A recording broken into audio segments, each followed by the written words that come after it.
नाज़रीन ग्रामी, 7 दिसंबर से 11 दिसंबर तक पाकिस्तान के एटॉमिक वेपन और न्यूक्लियर पावर प्लांट की इंटरनेशनल एटॉमिक एजेंसी चेकिंग करती रही। बाद में भारत के मुंह पर तमाचा भी मारा क्योंकि भारत ने ही रिपोर्ट सबमिट करवाई थी पाकिस्तान के न्यूक्लियर वेपन्स के हवाले से। एजेंसी ने पाकिस्तान के न्यूक्लियर वेपन्स को महफूज करार दे दिया, जिससे भारत को बड़ी दर्द हुई। भारत ने एक जाली डॉक्यूमेंट दुनिया के सामने वायरल कर रहा है कि पाकिस्तान के हवाले से एजेंसी ने जो खबर दी है वो इंतहाई खतरनाक है। भारतीयों का ये दावा है कि एजेंसी ने पाकिस्तान के खिलाफ आर्गुमेंट लिखे हैं, हालांकि ऐसा नहीं है। बहरहाल पाकिस्तान के बारे में भारत एक खबर वायरल कर रहा है जिसका मुद्दा ये है कि पाकिस्तान के एटॉमिक वेपन्स पर नजर दहशतगर्दों की है। भारतीय दावा करते हैं उस डॉक्यूमेंट को लेकर के बड़ी आसानी से दहशतगर्द एटॉमिक वेपन्स को हासिल कर सकते हैं और पाकिस्तान की आर्मी इनको मुकम्मल ट्रेनिंग और मुकम्मल वहां पनाह भी देती है। लेकिन इंटरनेशनल एटॉमिक एजेंसी ने पूरी तरह भारतीयों को बेनकाब किया। आपको बता दें कि भारत किस वजह से डर रहा है। भारत को यह तकलीफ है कि चाइना ने जो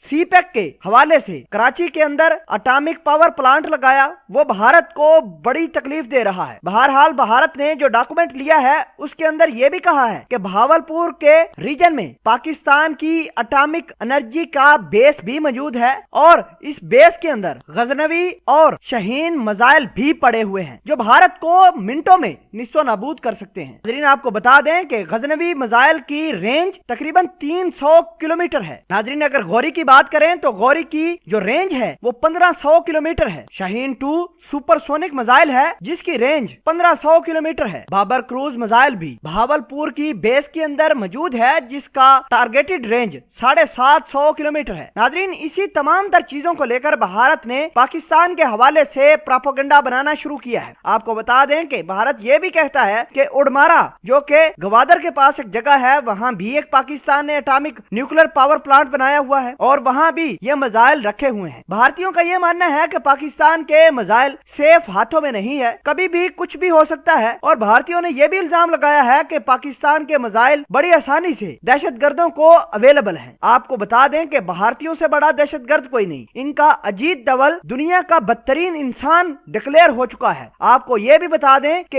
इसकी ही वजह से पाकिस्तान और भारत के हालात खराब हैं। अजीत डोवल ही पाकिस्तान और भारत के बारे में मोदी को गाइड करता है कि फलां काम फलां टाइम पे करना होगा। नाज़रीन ग्रामी, इस शैतान आदमी ने पूरे रीजन का अमन तबाह किया है और ये रिपोर्ट भी जो इंटरनेशनल ऑर्गेनाइजेशन को पाकिस्तान के मुखालिफ सबमिट करवाई थी वो भी इसी अजीत डोवल ने करवाई थी और रिपोर्ट की जाली डॉक्यूमेंटेशन बनाकर अब पूरी दुनिया को पाकिस्तान के हवाले से गलत गाइड कर रहा है। हालांकि पाकिस्तान के बारे में इंटरनेशनल एटॉमिक एजेंसी ने जो रिमार्क्स दिए हैं बड़े ही सेटिस्फेक्शन वाले हैं। आपको बता दें कि भारत पाकिस्तान के खिलाफ प्रोपेगेंडा कर रहा है। पाकिस्तान के एटॉमिक वेपन्स सेफ हाथों में मौजूद है और पाकिस्तान आर्मी उसकी प्रोटेक्शन भी कर रही है। भारतीयों को चाहिए कि प्रोपेगेंडा बंद करके हकायक पर मबनी खबरें लोगों को बताए।